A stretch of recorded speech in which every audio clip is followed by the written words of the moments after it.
Hello everyone. It has been a while. I apologize. So it is, as you can tell down here, it is Saturday the 6th, and I have not filmed anything since like December 16th maybe. I took a nice, I was going to go up to the 20th, but then I just didn't. Took a nice little break for the holidays, and over the week after work I'd come home and I was going to start getting into it again because I got this donated request. I could not get myself back into it. I was just like, it just wasn't there. But I knew eventually I had to do it. It's almost 1 p.m. and I have been wanting to film since 7:45, and this is my first attempt. I am just lazy right now on getting it done.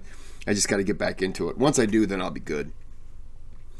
So in this video, I think I'm going to go ahead and do like 23 minutes. Make them a little bit longer, but instead of doing, 15 minutes, which wouldn't be, I'm going to make them a little bit longer because I have some time. So I have quite a few requests. This was a request from Salima, and this was Scientist Atheist Converts. Let me say that again. Let me try a third time. Scientist Atheist Converts to Islam Part 1. You will cry. Live! Why live? This isn't live. Must have been live at the time. What is? So I apparently forgot how to speak. Why is it so low? Hold on. Okay, I gotta move the table. You got too much Kate Batts in the picture and not enough Chuck. Yep, still. I know some people don't really like old Kate, but she has to be there. She's a haunted doll with good vibes. I don't know. Okay, so let's go ahead and get into the video. Again, this is going to be about a 23-minute video-ish.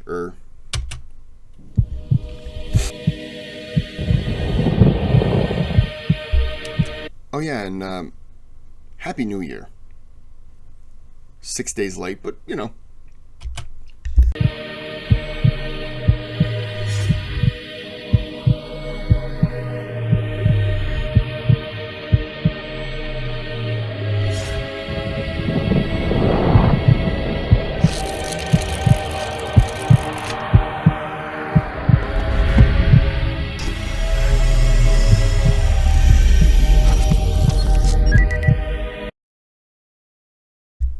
Sorry, I gotta... No! Oh, Kris. I am rusty, aren't I? Yeah, that's way too much. Alright, we're gonna scale it back a little bit so it's not so glitchy. Okay.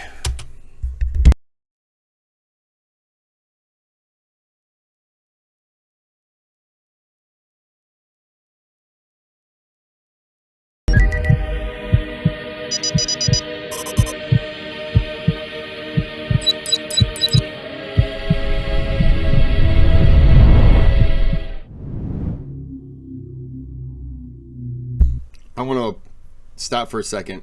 This just kind of kicked into my head. Earlier, I was making lunch, and I was listening to this video, and I was debating on whether or not I was going to do it, and I decided against it, and I went ahead and just listened to it while I was making spaghetti and meat sauce, and it was delicious.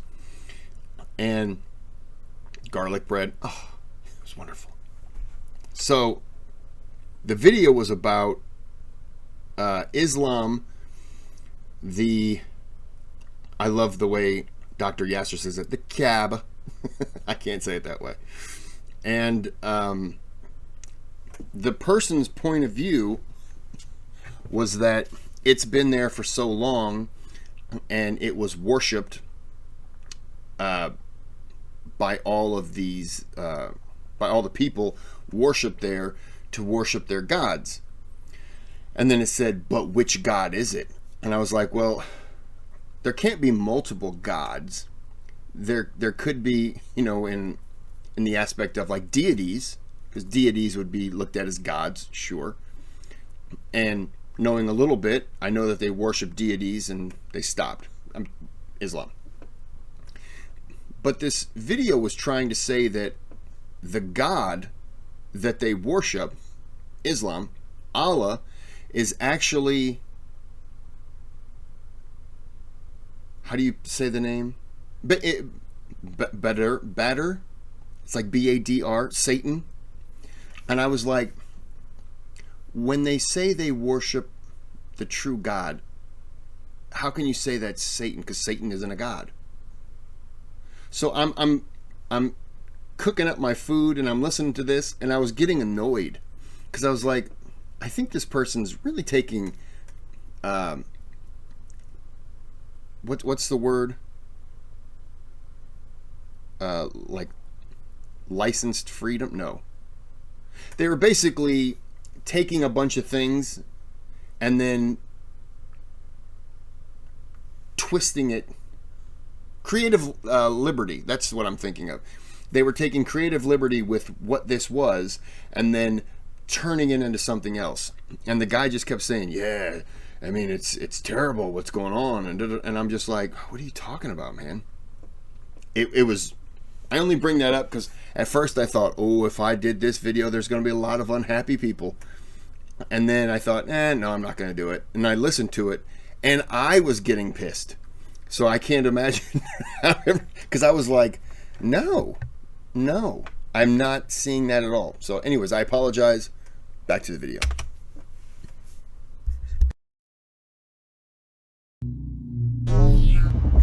And again, I apologize. I'm stopping. So I did that video. Oh, I don't remember his name. Who was it? Oh my goodness, I forgot who recommended it now. It was the guy, and he was talking about his life growing up, and I did the parts of it. I'm sure people will remember the video, but I paused a lot and I ended up taking like a 20-minute video. I made it almost an hour, and I related to this guy, got teared up at a few points because I could relate to what this guy was talking about, his life, dealing with his family, his parents, his dad. And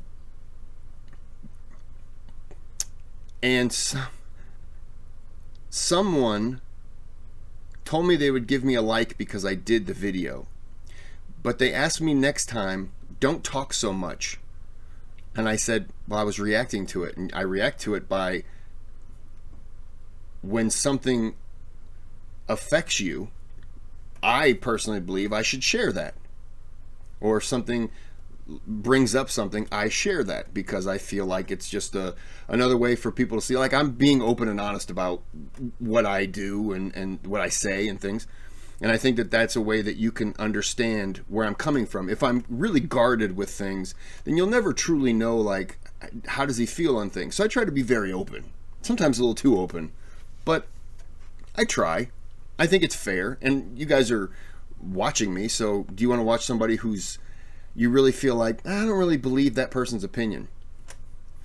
Well, I think that when I was explaining things in that video and I'm tearing up talking about things that have happened, I think that, and the response that I got from people, by the way, was phenomenal. People were like, that was really cool, we're glad you shared, you didn't have to, appreciate it. I got it, and I wasn't looking for sympathy or anything. I didn't expect the video to hit me like that.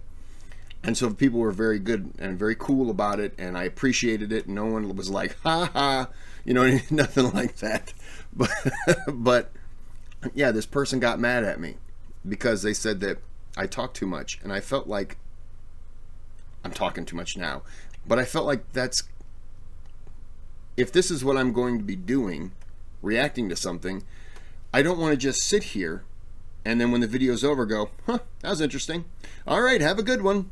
And in the video, I want to, and if I can relate to things, then I want to relate to them. I want to tell you. So that person got mad at me. So I just said, maybe my channel's not for you. I haven't heard anything more, but that was this week. It was a couple days ago, I think, 4th or something.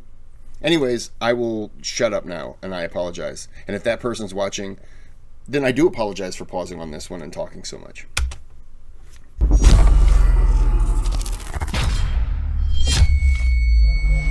We haven't had a conversation, my friend. I just saw you sitting down over there, and I've asked you to come over because we don't like to film in the street where there are lots of people passing, because, you know, they'll be in the film as well. Very kind of you to come over. Thank you. And we haven't had a conversation, correct?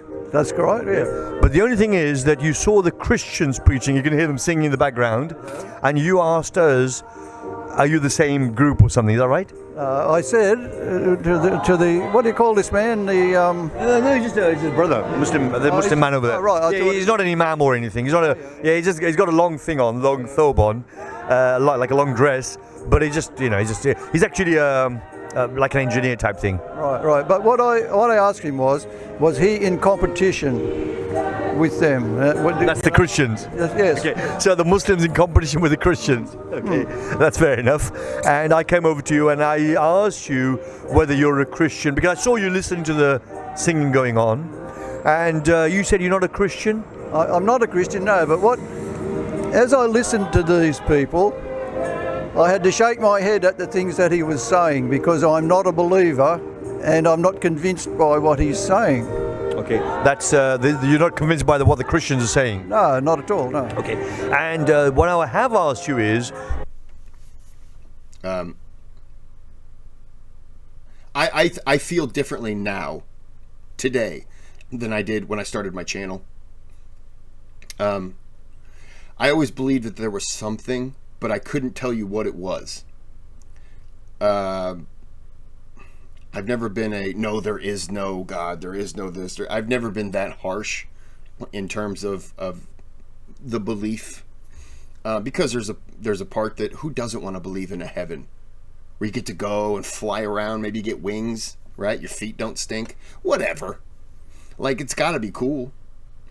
And then if you take that into consideration, I always thought it's hard to say there isn't anything, but yet then want something. Like I can say, no, there can't be this. There is something, but I don't know what it is.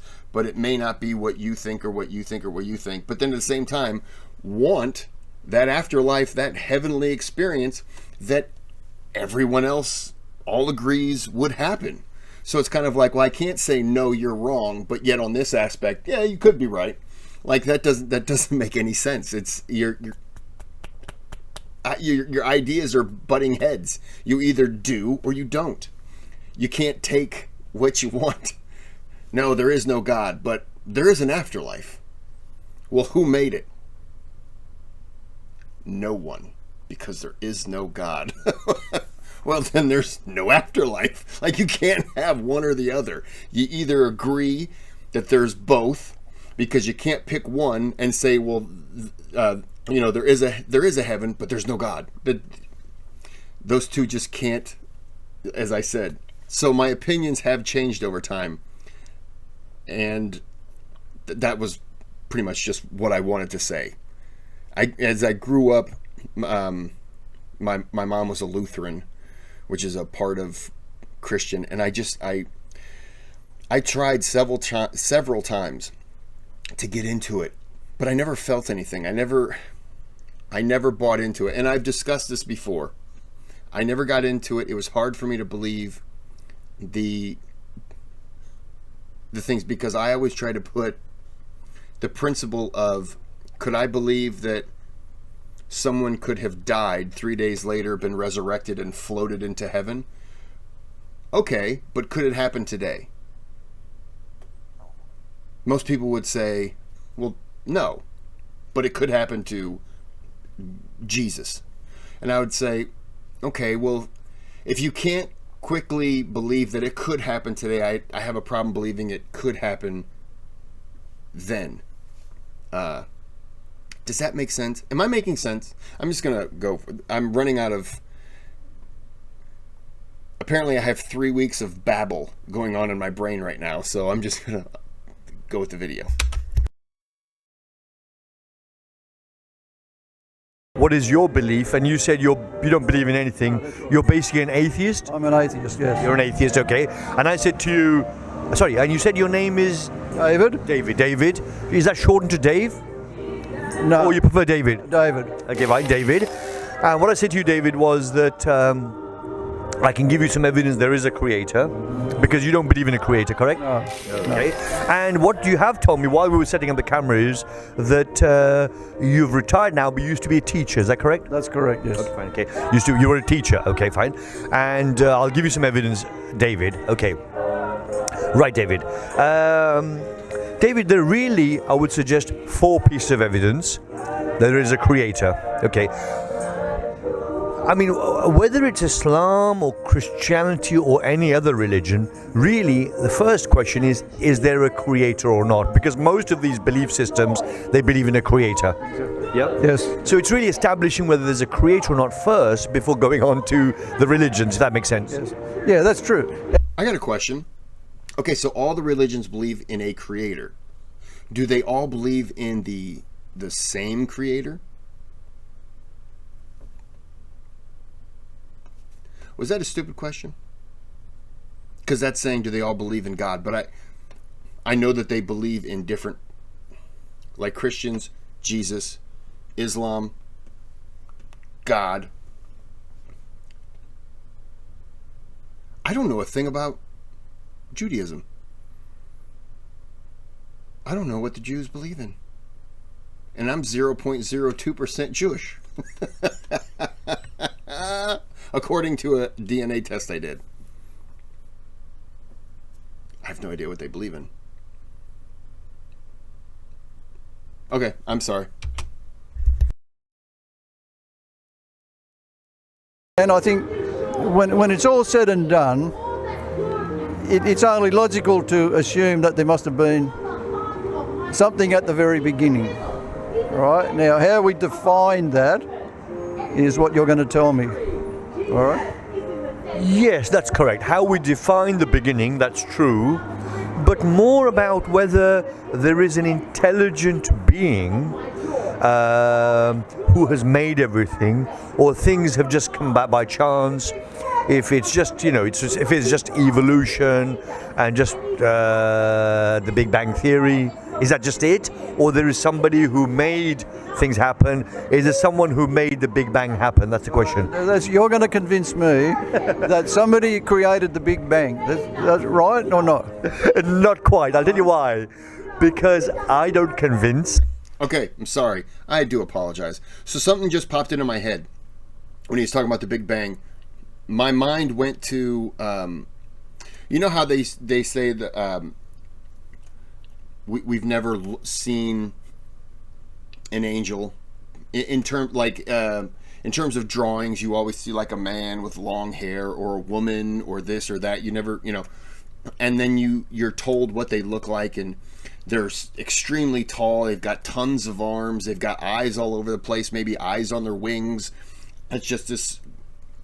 It's almost like this amalgamation. Is that the right word? It's a clump of just a bunch of things that you would think like, oh my goodness, like, what the hell is that?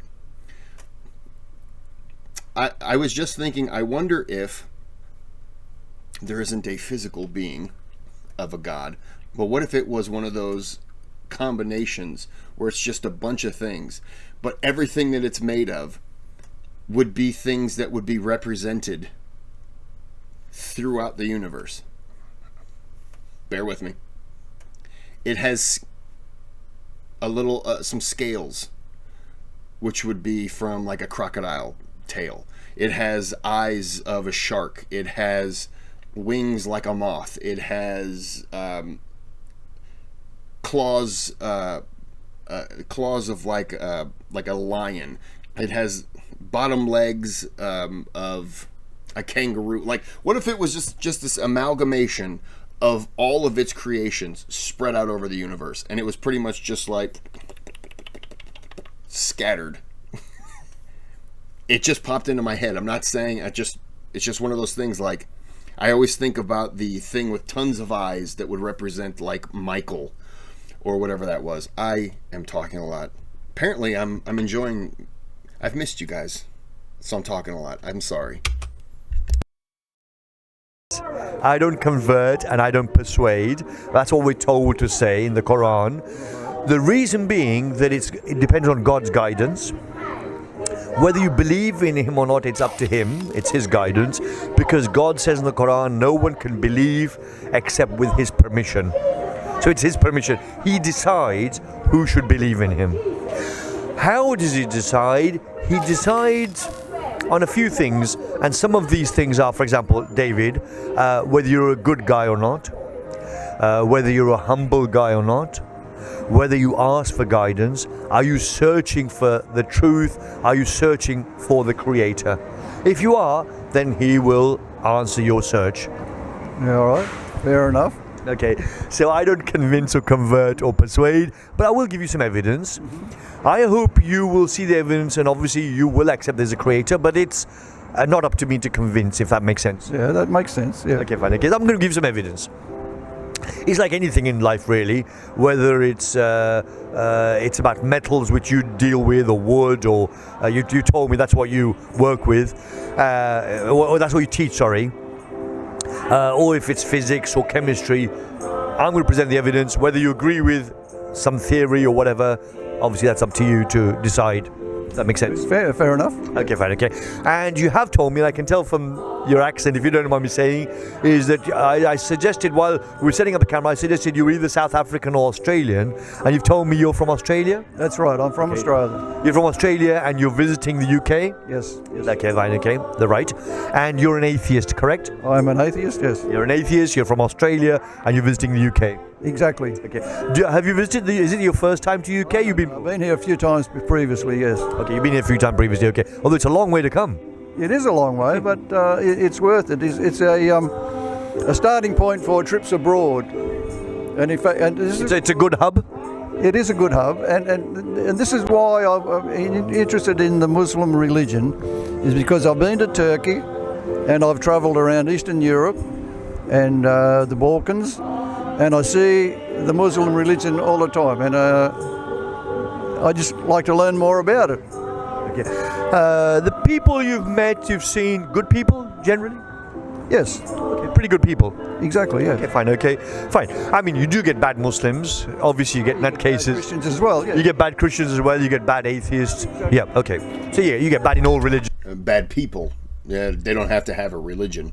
And even if they don't have religion, you could get bad people. People could be good and bad. Hopefully we believe that Muslims are good because Islam makes them good, and Christians are good because Christianity makes them good. But obviously you do get bad Christians, you get bad Muslims. True. Okay, fair enough. Sorry, just one small point here. I'm not trying to bash atheism, but sometimes people say that I'm an atheist, I don't believe in God because religion causes trouble and wars. What I say to that, David, That was something that pushed me away for the longest time, was because I believed that it was an excuse for war. Like, you don't believe in what I believe in, so I must kill you. And that was something that I believed for, and there's a part of me that does still carry that. Sorry. My camera kicked on. It's lightly snowing, so snow got on the camera, and so now my camera's freaking out. What's this? So what's this heavenly dandruff? I'm kidding. So that was one thing that it really made it difficult for me. But there's a part of me that believes that that part doesn't matter. Hear me out. It does matter, but it doesn't matter because not everyone is using that tool as an excuse to hurt or kill other people. It's like a 1%, like the Crusades. Not every single Christian in the world went down to fight. Not every Muslim came up to fight, or you know what I mean. Not everyone, not every single person who follows a religion will use that as their belief that, you know, I must conquer the others and make them believe what I believe. So that's kind of where my change started to happen, where that goes to they're bad people. It doesn't matter what religion they are. They're good people and they're bad people.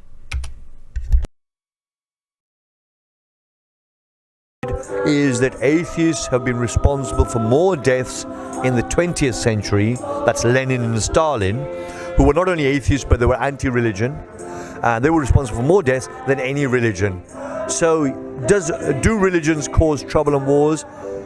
Some people who claim to follow religion can cause trouble and wars, but then atheists do as well. So you've got good and bad in all religions, including atheism. Yeah, that's true. And I mean, you only got to look back to the 11th century, when the Christians from England went over to, you know, what do they call that? The Crusades? The Crusades, exactly. Yeah. And Okay. it was Christian versus Muslim, and for what? I'm not sure. Sad, isn't it? It is. It is, yes, okay. Right. Let me give you some evidence, David. Now, first thing I often like to ask atheists, David, is, were you always an atheist, or did you become an atheist because something that happened in your life or something you saw? Because, yeah, this is what someone told me to ask, and it is quite useful asking this. The reason being, David, a lot of people that are atheists have become atheists for something they've seen in their lives or in the world or something like that. Is that a reason? Yeah, that's right. I mean, I was born a Christian, or no, I was born into Christianity and raised as a Christian, which I don't see a problem. This is in Australia. In Australia. And which city is that? In Canberra. Canberra, the capital. Canberra, the capital. Right. And I came to a point where my feelings were that something couldn't have been created by a superior being, if you like, a supreme being. It's just something that we can't explain yet. Too far-fetched? I'm going to be pausing a lot, apparently. I know somebody who I don't know, they were religious to me, but I can't tell you that they were one of those, you know, went to church every Sunday, but I'm sure they went. Well, I know they went, but I can't tell you they went every week, but they were a religious person. They lost a parent to cancer, and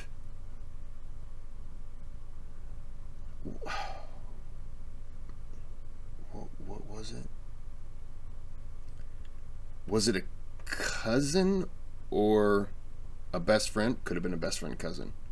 I don't remember now, but a cousin or a best friend, or their best friend who was their cousin, died in a car accident, like right after. You know what I mean? And when it's bad, it gets worse, and that's what happened to this person. And they took that as a sign that there was no God. Because why would God do that? Why would God take away a good person? Blah, blah, blah, blah, blah, blah. So I know people who've, and to this day, I don't talk to that person anymore. They went from somebody who was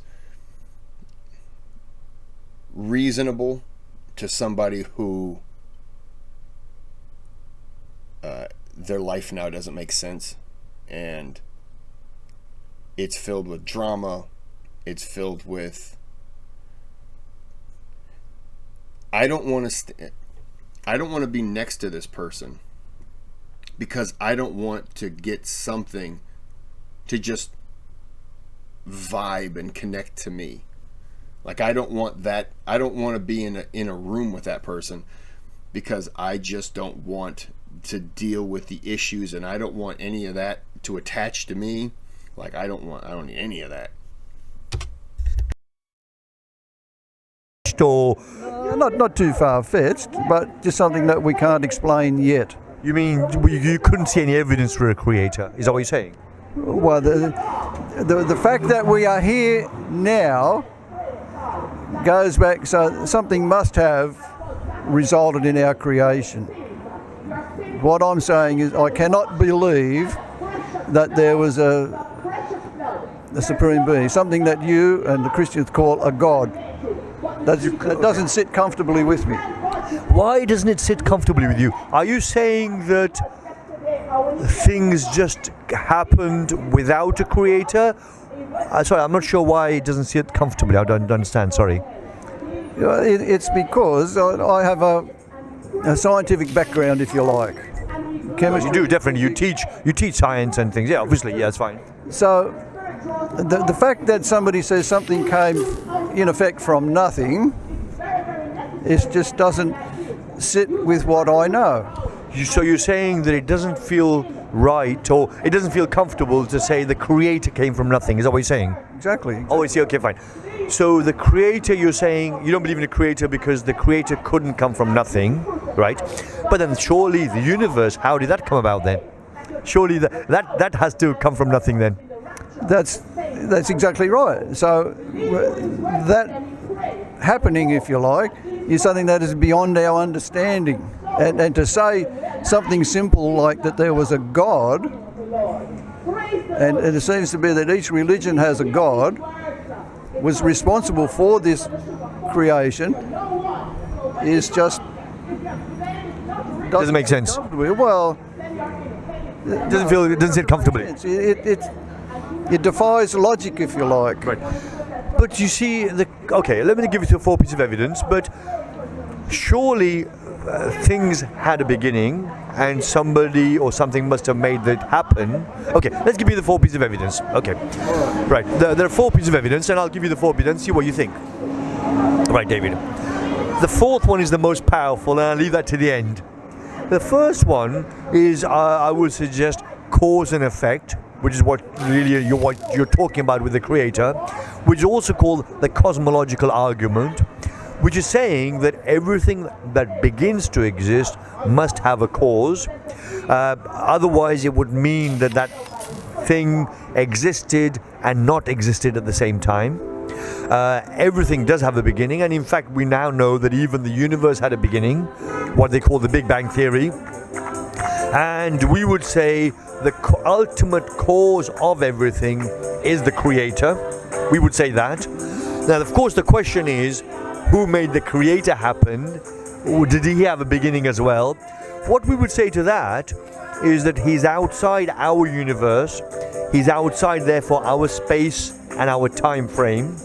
And if he's outside this universe, he is outside our space, our time frame. He may be outside time altogether. If he's outside time altogether, then he doesn't need a beginning. He just existed because time is his creation. Now, one of the things is you could think it's just it's a cop-out. It's an easy excuse. As people say, it's the God of the gaps. Just feeling, if you can't explain something, just say God did it. Okay. No, we're not. We've got some rationale behind it, and that is this, David. Space and time are linked together in this universe, as I'm sure you're aware. Yeah, true. It's called a space-time continuum. So physicists say that the beginning of the universe wasn't just the beginning, the Big Bang Theory, wasn't just the beginning of matter from a singularity, but it was also the beginning of the laws of physics, including time itself. Which is a very, very strange thing, but that's what the physicists tell us, and that's what the mathematics shows, that the beginning of the universe was the beginning of space and time. What does that mean? Very difficult to understand, but this is what physicists say, and this is what is pretty much universally accepted.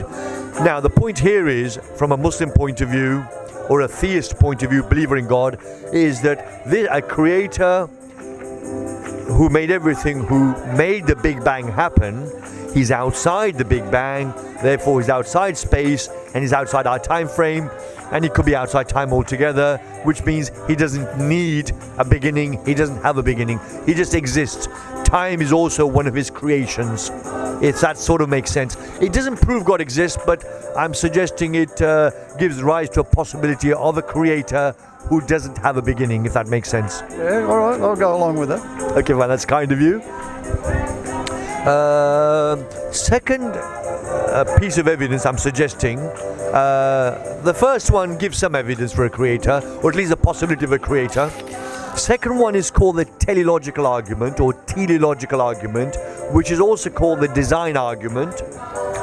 More specifically, it's the fine-tuning argument, which is the fine-tuning of the universe.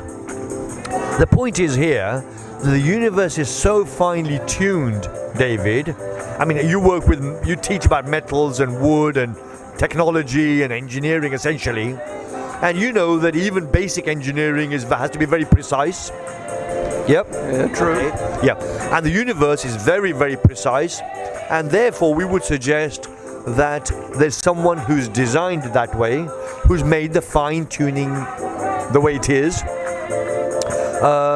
Now, one of the counter-arguments against this, David, I'll give you this, is that surely the universe is such a big place, there's bound to be another planet that's like the Earth, that's also got life, that's also, we are here on this Earth, not, the atheists would say, not because it's been designed like that, but there are so many planets like the Earth. This is the one that happened to be correct, and that's why we're here. And that's what they would say about the fine-tuning. Would you like to say anything else? Right, I mean, what you're saying, does that preclude the possibility of life on another planet, what you're saying? No, not at all. There probably is life on other planets. The universe is a very, very, very big place. Yeah, it's absolutely, it's mind-bogglingly big, right? It's so big, it's unbelievable, almost unbelievable. And therefore, yes, there probably are, logically, scientifically, astronomically, planets that have got life on them. That wouldn't be surprising at all. So this idea of a designer, that's very, the Christians have come up with that idea as well. So that sort of links Muslims and Christianity. Yeah, okay. Fair enough. No, my argument would be this, David, to that it's not about the fine-tuning of the Earth or the solar system or the galaxy, the Milky Way. That's amazing, but it's the fine-tuning of the whole universe. What I mean by this is this, David. The universe is a low entropy universe. Do you know what that means? Yes. You do. Okay, man, brilliant. You're a teacher, so you probably understand it better than I do. Now, what that means for our viewers is that entropy is the degree of disorder of the particles. The universe, when it started with the Big Bang, particle physicists say that the degree of order was very ordered. Very ordered. It's a low entropy universe, which means now, and from that comes our universe today. What they say is, what's the probability of that happening by chance? What's the probability of a low entropy universe happening by chance? That's the question. Professor Roger Penrose, who's Professor of Mathematics at Oxford University, no less. Obviously, you've heard of Oxford University. I have, yeah. I think everyone in the world has. Roger Penrose, yeah. You've heard of Roger Penrose as well? Yes. Wow, that's... Okay, have you studied physics at university? Or mathematics? Yeah, physics, not mathematics. You've studied physics at university? Fantastic. You're the second physicist. The last physicist I spoke with said, after I'd given some evidence, he said, actually, I studied physics at Cambridge University. And then at the end of the discussion, he agreed there is a creator. Yep, I give him the same evidence. He agreed. He's a physicist from Cambridge University. He agreed there is a creator. Although most of his life, he was brought up, as he says, as a default Christian, but he'd become an atheist, and he couldn't see evidence. I give the evidence, and at the end he agreed there is a creator. Okay, anyway, come back to yourself, David. You're from Canberra University? No, I studied at Newcastle University. Newcastle in Australia? Australia, but I live in Canberra now. Okay, very nice. So you studied at Newcastle University and you studied physics? Physics and chemistry. Fine, fantastic. Did you study particle physics? No. No, you didn't. Okay, fine, no problem. That's very specific. But great, you studied physics and chemistry at university in Australia, in Newcastle. Okay, brilliant. Now, so brilliant. You understand this better than I do. The low entropy. It's not my topic really. Okay. Now, Roger Penrose has worked out the probability of this happening by chance, and the probability is this: it's 10 to the power of 10. In brackets, all of this to the power of 123 to 1. It's an incredibly small figure that the whole universe could have come about by chance, as you can see from the figures. Well, all right, I'll accept that. Okay, it's Roger Penrose. He's a mathematician, professor of mathematics at Oxford University, no less, and this is what he says. I mean, so if anyone disputes that, I'll say to them, look, are you a physicist? Are you a mathematician at Oxford University? You're not? Well, I'm sorry, but he is, and this is what he says. Okay, that's what I say. Now, when I said this to the physicist from Cambridge University, he said that, fair enough, I accept what he says. I don't have a problem, because, I mean, he's the professor of mathematics. So if he says it, he must have some evidence. Fair enough. Now, the point is here that, so the universe, even the beginning of the universe, appears to be very finely tuned. This is our point. So, could this have come about by chance? Well, even if it was a multiverse, there'd have to be a lot of universes before one turned out to be correct. This is our point. Okay.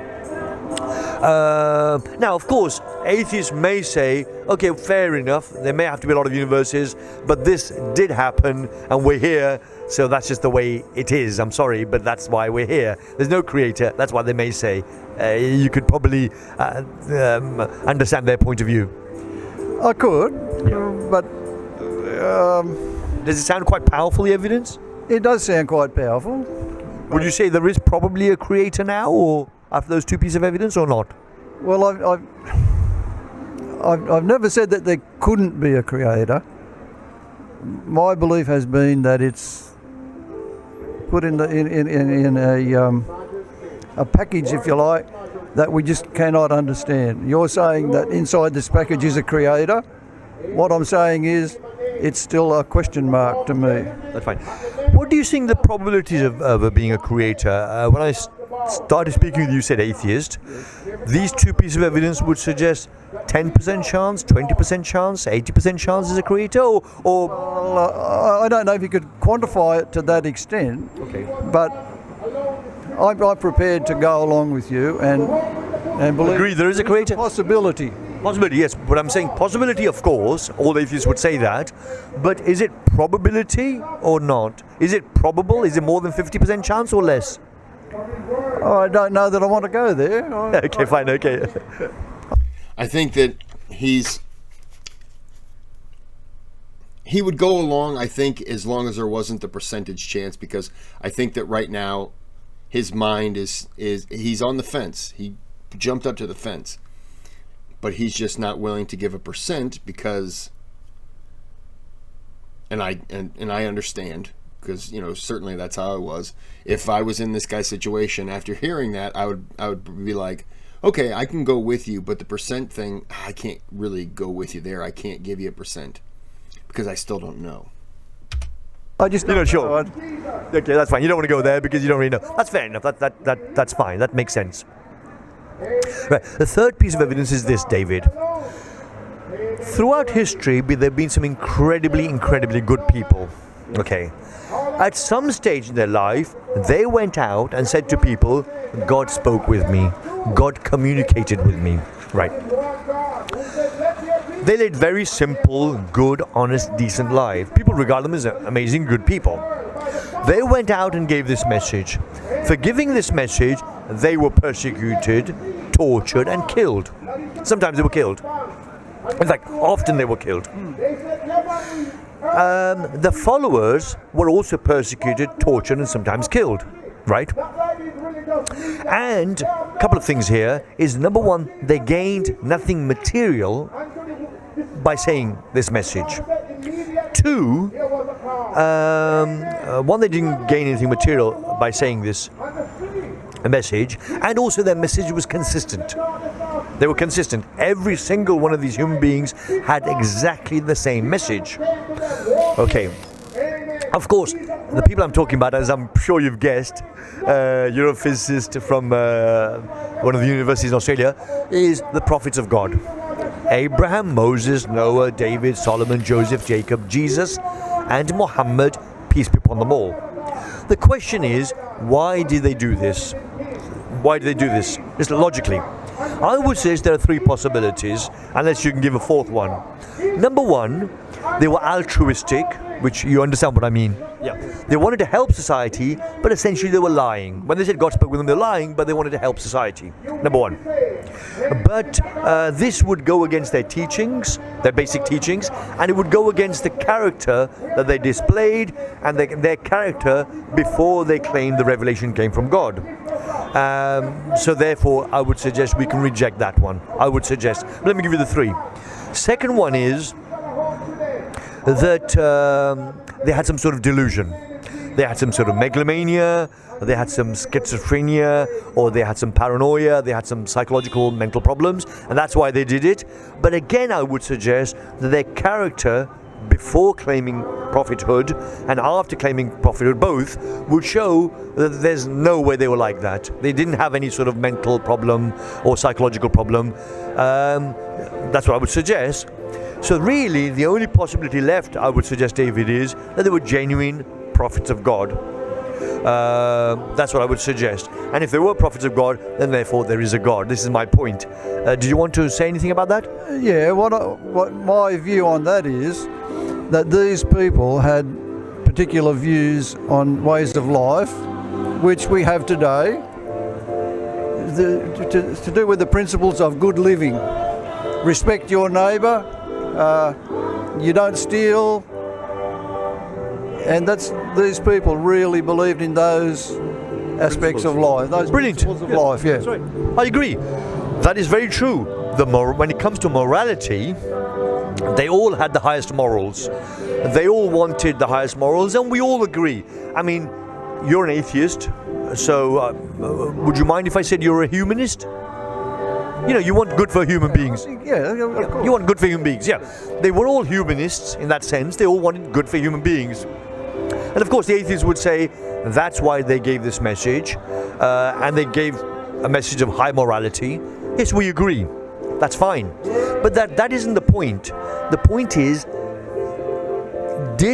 when they said that God spoke with them, communicated with them in some form, some way, did God communicate with them or not? Which means, is there a God? That's the point. The morality... I'm going to go back a little bit because I'm over the time, which is okay. I'm going to go back to here so we can open that question. I was hoping it would be a quick question, boom, boom, boom, but it wasn't. So we're going to end part one here. It did go a little bit longer than I would have liked, but that was just because of me. And this right here just going blah, blah, blah, blah, blah. So there is I almost forgot how to do this. There's a thanks button. You can donate to the channel. All donations are appreciated. You don't have to donate, but if you don't donate, what you have to do is subscribe if you're not and give a thumbs up. If you don't, then you will drown in your waterbed. That's a fact. Ow. I just got a little hangnail. Uh-oh. You won't drown in your bed.